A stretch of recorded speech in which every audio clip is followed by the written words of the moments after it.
Hello everyone, welcome back to our channel. Today, we're discussing an extraordinary medical breakthrough that's captured the world's attention. It's about a story of resilience, advanced science, and a glimmer of hope for millions. Surgeons at NYU Langone Health in New York have made medical history by performing what is said to be the world's first complete eye transplant. Meet Aaron James, a high-voltage utility line worker from Arkansas who survived a devastating electrical accident in 2021, losing most of his face to a 7,200-volt live wire. On May 27 this year, he underwent an extraordinary 21-hour surgery that included a partial face transplant and the groundbreaking eye transplant. This complex surgery involved over 140 healthcare professionals.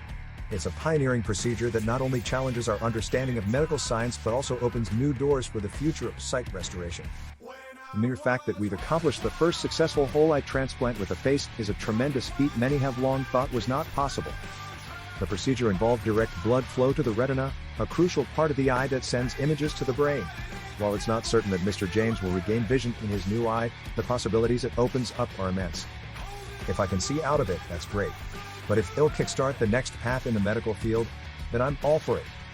Aaron, a military veteran and a hero in his own right, has undergone numerous surgeries since his accident, including one for a prosthetic arm.